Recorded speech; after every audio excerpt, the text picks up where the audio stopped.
Good morning, good afternoon, good evening, everyone. We are super excited to announce that Dr. Alex Tam is joining our team as Principal of Investor Relations. So we are super happy and excited to have you on board, Alex. And, I still remember how it all started. We met about a year and a half, maybe 2 years ago, and you don't end up staying in touch with everybody you meet. You've got to have that instant connection, and we've been in contact and Zoom calls, meeting and hanging out at different conferences, all Right. the post dinner conversations over the last 2 years. Last year, we did a deal together, and that's when we realized that we can really form an awesome team because both Jason and I truly enjoyed working with you and Helen. And that's when we started thinking that, hey, we got to find some way of working together long term, not just for that specific deal. And I'm really excited that this is finally happening because it's a multitude of things. It's alignment of personalities, alignment of core values. I think we all want similar things in lives, but at the same time having complementary skill sets, which you bring awesome skill sets, marketing, sales. You're amazing in front of the camera, and you're such a people connector, which I would admit me and Jason are not so good at those things. So it's really awesome to have you on board. And as Jim Collins says in his book, Good to Great, right? When you have the right people on the bus, it doesn't matter where the bus ends up, it's a great destination. And I think that's how we feel having you on board and joining us at CCG. So, Thank yeah. you. Thank you for having me both. Yeah, it's an absolute pleasure. From the day that we've met, I remember joining MIH, and Marco was like, "You've got to connect with Jay and Jason." I was like, "Who's Jay? Who's Jay and Jason?" Right? Okay. Well, Jay's been with MIH for a while. Jason's in your group, so go connect with them. I'm like, okay. And then I remember that's when we hopped on the first call, and your background was completely different, Jay. It was like you were at a different house, right? Yep.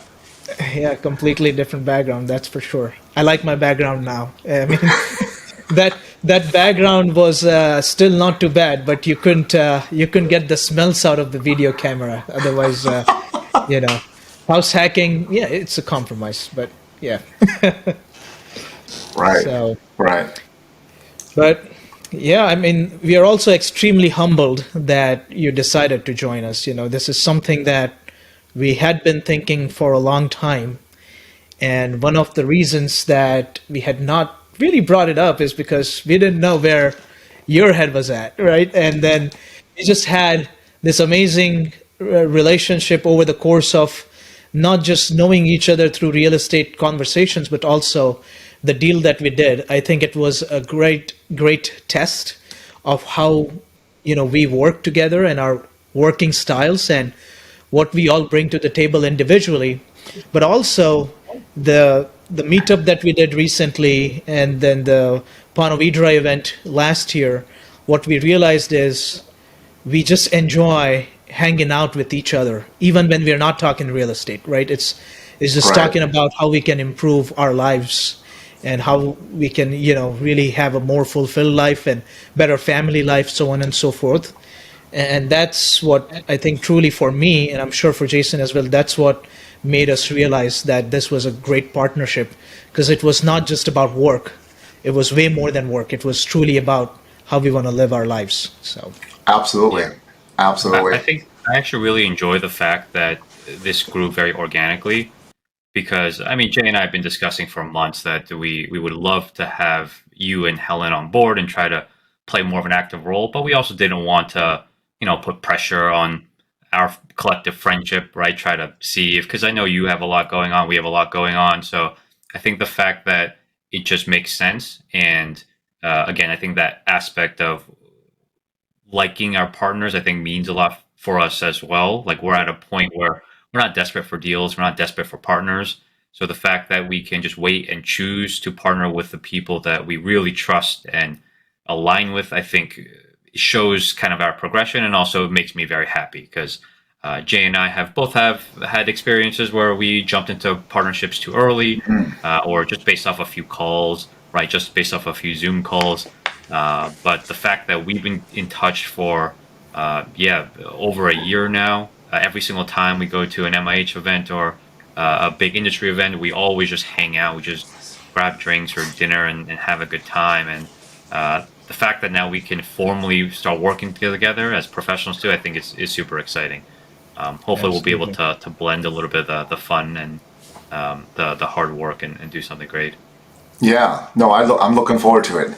One thing I've never asked you guys is how did you guys meet initially? Yeah. Yeah, that's a story that I've told a few times actually on podcast recordings too.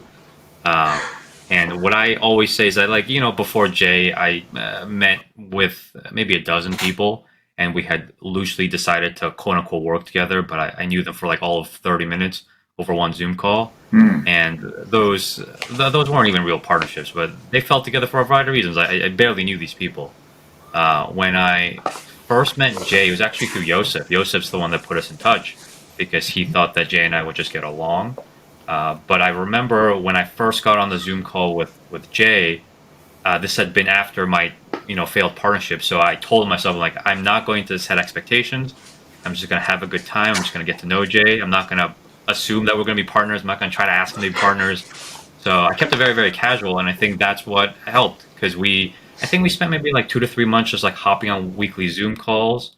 And then we met at MM4 or 3 or 5. I forget which MM we met at. And then I flew over for a week when we had a few other investors hanging out in Cincinnati. And so Jay and I got to spend a week looking at deals, grabbing drinks, having a good time, just getting to know one another. So, I think it took us maybe 6, 7, 8 months of actually getting to know one another before we started to say, hey, maybe formally, we can start doing something. And I think we were informally already partners. When Jason flew down to Cincinnati, we were doing a lot of working sessions together. And of course, Yosef's the reason why we got connected. And Yosef is another phenomenal human being and a great people connector, just an amazing person. And, a lot of the stuff that I've done in real estate, Yosef's been an inspiration. And of course, he connected us. And then what I noticed with Jason was, even before we got together, I still remember Hadar saying, because I used to reach out to Hoon all the time for underwriting, right? And Hadar's statement was, hey, you got to find your Hoon. Because Hoon's on my team, And I'm like, yeah, that's right. I got to build my own team. I can't be tapping into teams that have been already built. So that was something in the back of my mind. Jason came from data science background. 2, when we spoke and were in touch with each other for about 6 months, it was kind of clear that our values, again, coming down to values, that's probably the most important part for me. Values aligned. And he brought skill sets that I particularly didn't enjoy. Underwriting was not something that I enjoyed. And 3, he was a full-time real estate investor, also kind of showing his commitment to real estate. He was not, trying to do it in just 1 hour a day, evenings, and just as a hobby, but he was taking real estate as a profession seriously. So that was one of the other aspects. And then finally, over a few calls and all that, I also asked Jason, if you recall, Jason, that go ask people and do some due diligence on me, and I'll go do the same.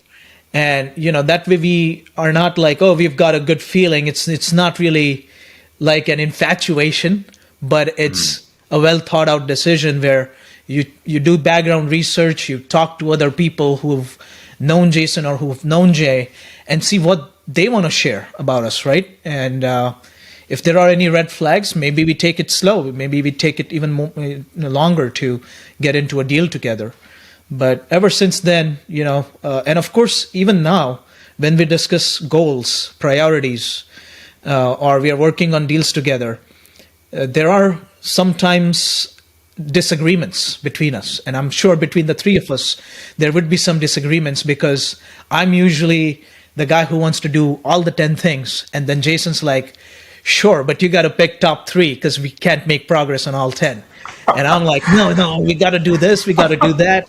So I think there is a good balance, and that's always required because you got to be ambitious, but at the same time realistic. You got to prioritize. So all of these things matter.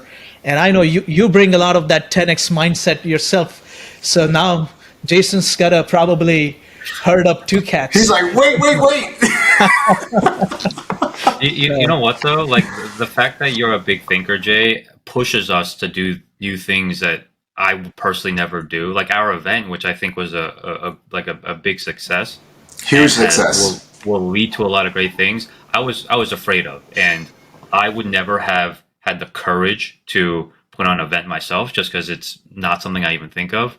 So I do like that we balance each other out, because if it weren't for your vision, we'd be kind of taking it maybe a little slower. But I think we've only been able to scale the way that we've been able to scale because we think differently. And I always say, even when I used to work in corporate America, I don't want another Jason, right? I don't want someone else that thinks exactly like me, because I already think like me, so that there's no value in 2 people that do the same exact thing or think the same exact way. So I want people that I like and people that I trust and people that I connect with on a core value level. But everything else, I want you to disagree. I want you to push me. I want you to make me uncomfortable. Otherwise, I'm never going to grow. Yeah. No, and at the same time, I need someone to keep me grounded and stop me from doing a million things, because I do agree that you can't make progress if you're chasing a million things. You got to prioritize. And also when you're chasing deals, right, you need a certain level of discipline that maybe you can fall in love with the asset, you can fall in love with the location, but you got to make decisions based on numbers. And that's another thing that Jason brings to the table is, let's look at numbers. Let's look at the story that the numbers are telling us, irrespective of where the deal is located or how beautiful the buildings are, So I think that's very important as well. So. Absolutely. I've spoken with multiple people after the event and even during the event that you guys just put together a couple weeks ago, and they were like, wow, this is put together so well. Everything was on schedule and it was just seamless. And it was a really well put together event. You guys had it very thought out. The pamphlets all printed out, the lunches came, and we all ate, and so it was really, really good. So well planned, definitely. Yeah. Now, thank you, Alex. I think that next year the event's going to be even more epic now that you're on board. So the energy is going to be next level. We're bringing some creativity. Yeah, absolutely. Get some fire and fog. I don't know how we're gonna do it, but we're gonna make it happen. We're gonna talk to the hotel initially and be like, "Hey, can we bring some sparklers in, like entrance music, smoke? Where are we going?" They were like, "Where are we going with this?" 10x conference. You go to enough 10x conference and you get inspired by that, right? Yeah. Yeah. What are the mission, vision, and values of Compounding Capital Group? We really started with core values. Again, in my mind also, and both Jason and I have always agreed on making sure that we always know our core values and we stay true to them, right? So we have some core values. Our number 1 is be humbly confident, because there is a very fine line between confidence and arrogance. And we never want to appear as being arrogant, so we want to market ourselves, but not out of arrogance, but just to grow the business. And there's a very fine line, like I said, and I've seen very few people who can actually execute on it. So we are always striving to stay on that fine line where we have humility, but at the same time, we are confident about what we do and continue to execute and market our skill sets. We always believe in being extremely customer obsessed, and that's why, and that was the whole reason about, even our conversation yesterday about having almost like that tenant service center for prospective tenants and our in-place tenants. Because by the end of the day, in real estate, your tenants are your true customers. If your tenants are happy, your life is going to be a lot better. Your investors are going to be happy. Your partners are going to be happy. Everything's going to fall in place. But you have to serve your end customer, who's your tenant. So just being customer obsessed has been our value, and we want to truly execute on it, not just talk about it, right? And then we talk about helping first, and without any expectation in return. And that also comes from, in MIH, in Jake and Gino circles, in a lot of these groups, even Rod Cleef talks about it, being a go-giver, right? And that's our really value number 3 and it doesn't have to be like giving away money, but in a relationship, how do we lead by helping the other person first and bringing value to them first? Because if we do that, eventually the value will come back to you in some shape or form. One of the things that we have struggled with is saying no. So this year, that's been one of our, I wouldn't say values, but a priority, that learn when to say no and how to say no. Because you can't please everybody, because time is the only limited resource that we all have. So sometimes you just got to say no. So for example, this year, we're going to say no to all the small deals, below a certain threshold. So below 20 units, we're going to say no to those deals, even if we know those are good deals and they're going to make money, but they're not worth our time. So, and then, just doing the right thing always, even when no one's watching, even when it's hard. I think when no one's watching, how you behave is really defines you as a person, and your values and your ethics. So in real estate business as well, we are raising a lot of capital from investors, and a lot of these investors are passive investors, and they're not looking at your actions on a daily basis on what you're spending the dollars on, but making sure that you're always doing right by them. And on top of that, also being transparent. That's why we always usually give access to all our investors to our income and expenses spreadsheet. So exactly where the dollars are being spent. But irrespective of the financial aspect of it too, when no one's watching, are you trying to take a shortcut or are you trying to do it the right way? I think that's extremely important for sustainability of us as individuals, but also as a business long term. And finally, just be true to ourselves, and don't chase shiny objects. That's another big one for us. And don't try to grow too fast too soon, because again, for that pride and ego, we might try to chase that door count and try to get 500 unit, 600 unit properties under contract on bridge debt. But now a lot of those properties are struggling, and just trying to stay away from that and be true to ourselves and grow sustainably, slowly, and something that's a little bit more long lasting rather than exponential growth in 1 year. So that's been our kind of value set, our core values, but they keep evolving. So we learn, we live and we learn, and but at least at the very minimum, those are the values we try to live by. No, I appreciate that. One of the big things that Helen and I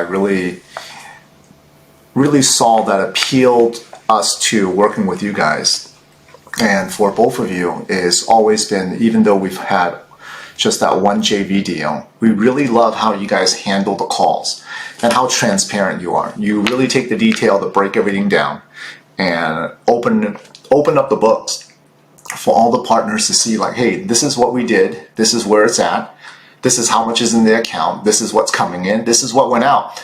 Every single receipt is there, and we appreciate hugely the transparency and the amount of detail that you've put into it, because we know that upon sitting down for a meeting, it wasn't like, hey, let's sit down and just chat about it. You've already put the data together and says, this is the agenda, let's go one by one, and it makes things go a lot smoother. So we really, really appreciate that and love the way that you guys work. Yeah, transparency is definitely, I think it's a core just to me and Jay, like just personally, but I also come from a world where data scientists share all the time. Like our goal is never to be right. Our goal is to get to a better place. And you always are sharing your analyses, you're sharing your models, and you want someone else to check you to make sure that you're not making some sort of blind mistake. So that's a little bit of corporate America that I think I bring to this world of real estate, where I mean, I expect to be wrong a lot, and I would rather someone catch me and show me that I'm wrong instead of trying to, hide behind, I don't know, pretending Yeah, that I know everything and just assuming that everything that I do is perfect. true. So I think that's something that we'll continue to do for forever, just trying to be as open as we possibly can be and getting feedback and working together. Exactly. Because I know, Alex, you've built your own business and you have a lot of sales experience. Jason, you've had a fair share of consulting. And I grew up in consulting for 10 years. And consulting has a lot of sales. But, initially, I did not truly value and understand sales because I would think that, oh, it's like you create fancy slides and, that's how you sell. But that's not true. What sells is honesty. What sells is transparency. When the buyer, or in this case, your investors are your buyers, you're the broker who's selling you the deal is technically your customer too.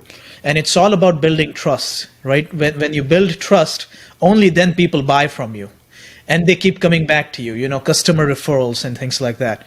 So over time, as we grew in corporate America, me and Jason, that's kind of became apparent.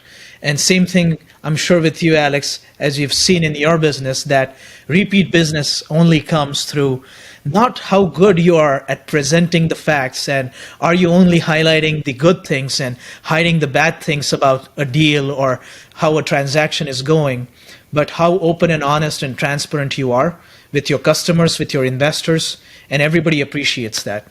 So, when we have bad news, we'll be the first ones to tell you that, hey, these 5 things are actually not going according to the plan, Yeah. and it's much rather we would prefer to break that bad news early on than wait for 3 years, 5 years, and then uncovering that, oh my God, we actually thought for the last 5 years the deal was going great, and now looking at the financials, it's actually horrible, and we're losing money on this. So we don't want that to happen. I think the sooner you keep your investors, your buyers, your customers in the loop and be transparent with them, the easier it gets just to kind of build the business and also to sell, continue to sell. I 100% agree. I agree with that because selling is all about educating and making sure that you share the good and the bad. In the medical space, we talk about, okay, this is potentially how you can feel, like the good stuff, right? And then after an injection or adjustment, this is how you could feel. This is the bad, right? You could be really sore, it could be bruising, different things. And you got to let them know. When you tell them, and as whether it's an investor or a customer, if you're already anticipating it and you're sharing that with them from the get-go, then you're like, wow. And it happens. It's like, hey, we expected that. So that absolutely I agree. Transparency Absolutely. is huge. Is huge.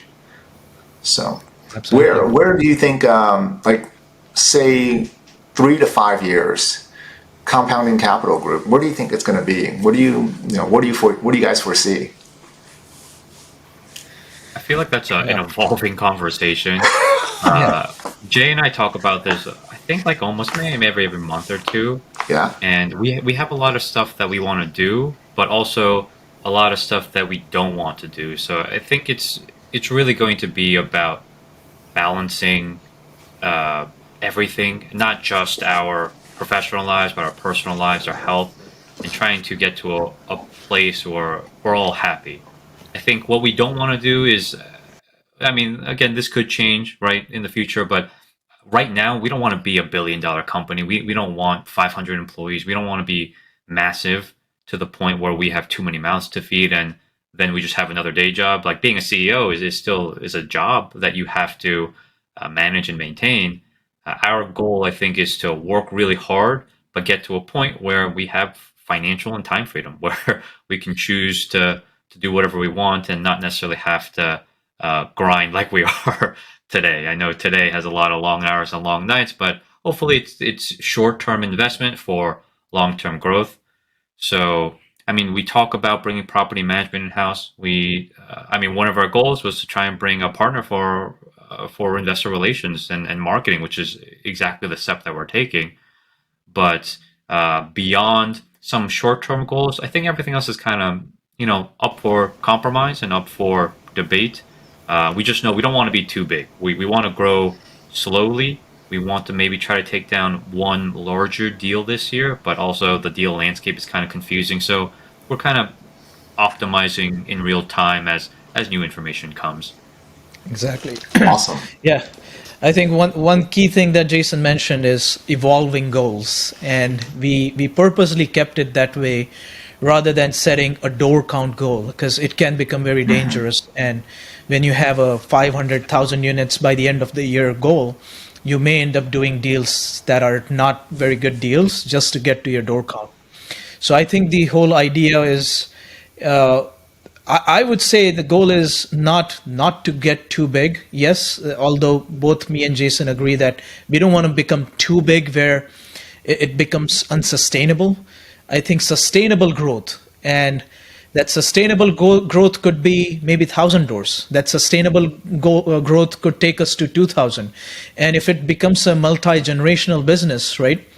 This business could be something that our kids take over, and it becomes $1 billion company. But at that point, it will be sustainable growth because we didn't try to do a million things at the same time and grow too fast. And I see that when I look at some of the local real estate companies that are successful here in Cincinnati area, and I look at their stories, they started with one rental. And today they have 15,000 doors, 25,000 doors. But they have the right people in the right seats, right people on the bus. Same analogy that Jim Collins uses. Once you have more and more of awesome people on the bus, then it's all fun and you're growing the business sustainably. But if you're trying to grow too big before you have the right people on the bus, that's when you're going to have problems. So, as example, if we continue to close more and more deals and even larger deals, we need more full-time asset managers on the team, right? We need more deal finders and more acquisition guys on the team, right? One of the other long-term goals for us is bringing construction in-house and actually doing a new construction ourselves, building multifamily, hopefully at some point. That's a long-term vision for us too. But I think it's all going to come down to these are not truly very time-bound goals. I think construction in-house is like our 5-year goal, if you will, because it's a BHAG for us, as opposed to, okay, closing maybe 2 more deals, and at least one of them needs to be a decent-sized deal. And again, if you notice, I'm not putting any door count numbers, but a decent-sized deal, because over the last 4 years, we have realized that the amount of work it takes to take down a bigger deal is just about the same as the amount of work that you need to do for a 20 or 30 unit. So why not chase the larger ones? But then at the same time, everyone's chasing those deals and everybody wants to go after those larger deals with value add component. So how do you also stay competitive and make the numbers work? Because you're up against institutional capital when you get to that point. So things like that. So I think the key word again, to summarize, is sustainable growth is our true goal, So Yeah. And I think our KPIs are also more focused on, again, a quality of life. Like, we don't care about door count. We don't care about assets under management. We care about how much money we actually make, right? We, as the founders and principals of this company, we care about how much we make. We care about how much time that we have to invest personally. So it's less about vanity metrics and more about actually being able to, have a company that feeds our families. And yeah, like Jay said, potentially could be something that we leave for our kids. So I think focused on taking it slow, being patient, and a lot of things that could be done, but also making sure that we just, we're not too desperate to go down any specific avenue. Right. I appreciate that, because there are a lot of people out there that has tried to chase after that door count. And because they're chasing after that door count, they're like, well, we got to hit 500 door this year. And then they end up getting caught. They got caught by the rising interest rates on bad debt, or going after places or partnering with people that aren't the best partners sometimes, property partners or finance, right? And they got too big too quick and isn't able to manage that.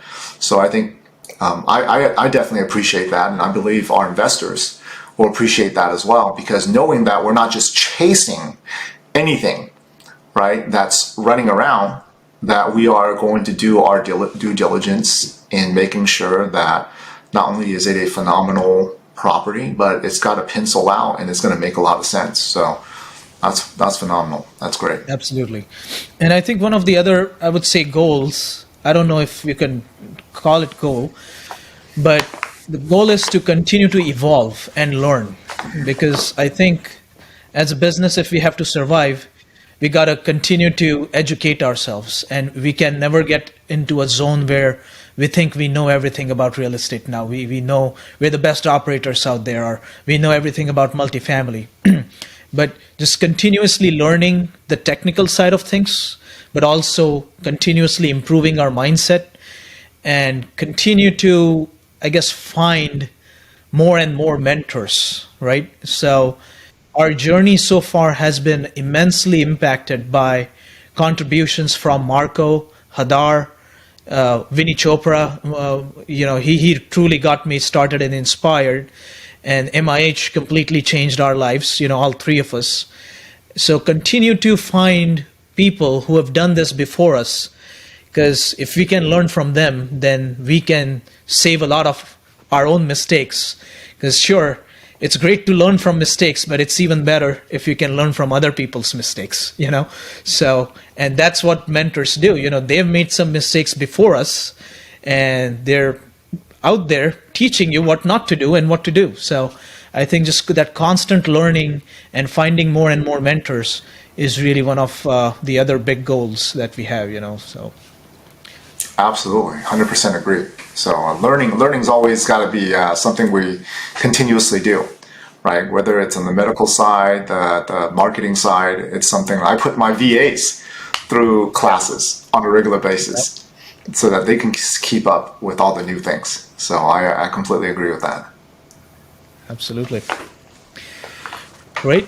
So, Alex, let me ask you, what are your 2, 3, 5-year goals looking like? Now that you're on board, where do you see yourself going? What's your vision for CCG? What do you think? Where can we go together as partners? What's your vision? Absolutely. Initially, because coming on, being the investor relations, I am brand new to the company, right? But also knowing and working with you guys for quite a while, I've heard the vision, the mission, and our core values, and especially now that you guys have said it out loud, it really brings clarity to where we can go. For me, it's always been growth. When you mention that sustainable growth, that is huge for me. I've never, even in the practice, some people are like, oh, why don't you put together a second, third, fourth office? Well, we could, but I don't want to spread myself too thin, because having a family, it matters. That matters as well, right? Family time, vacation time, that matters to you guys, and it matters to me. And what I like to do is really, the experience that I've had with the both of you, I want to make sure I share that with the rest of the world, because I've heard so many bad situations from other investors. When I tell them about the situations that we're in together, and they're like, what? You mean they share everything? I was like, yes. They share everything. There's no hiding. You ask them a question and it's like, you answer it right away. As an investor, they appreciate that. And what I like to do is really go out there and share my experience with others, and to let them know, hey, I didn't start it out as part of the team. I started out as partnership investor in Jay and Jason. And now that we've worked together, we've been dating for quite a while. It's like there's no kiss on the cheek and go home the first night. This is like, we didn't even get to hold hands until the 10th day.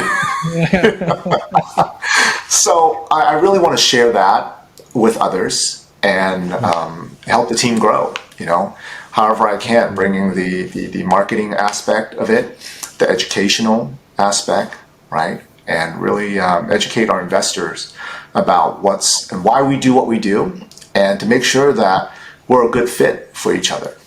Absolutely. Yeah. Love that. We are super excited, that's for sure. And you are really good at what you do, Dr. Alex Tam. You are such a phenomenal brand builder. And I think for any business, you have to have a brand. People need to know who you are, because if people don't know you exist, then that's our failure, right? At least people need to know you exist. And again, coming back to Grant Cardone, I know some people love him, some people hate him, but you can't ignore him. And that's the Right. point of brand building. Everybody knows him. So, even if you have haters out there, that's fine, but at least they know who you are. And that in itself is a win. And I think we are very confident that you're going to take us there, because you're just incredible with marketing, brand building, and connecting people and just adding value. So we are very happy to have you on board. Well, thank you guys so much for believing in me and trusting that I would do great for our team. And there's no doubt that I will put everything that I've got, and our VA team as well will be able to help with that in creating the knowledge and letting people know who we are, what we stand for, and why they should or should not invest with us, right? What are the pros and cons? Because you can't just tell people all the pros, right? But it's like, hey, here's what real estate, investing is all about, and here's what we do. And then letting people decide, what's best for them. So I appreciate all of that. And there's no doubt our journey is going to be fun. Helen and I both look forward to it. She's already thinking about ideas, and we're talking about it. She's like, last night, she was, what do you think? I said, it's going to be great. I said, there's no doubt. I said, I'm just trying to piece it all together on how, like, who's going to do what. I said, we're going to figure all this out. That's what the call's all about. So yeah, as we grow, we'll learn more about each other and, and grow from there. Absolutely. Well, let's make it happen. Let's make it happen. All right. Thanks, guys. Have a great night.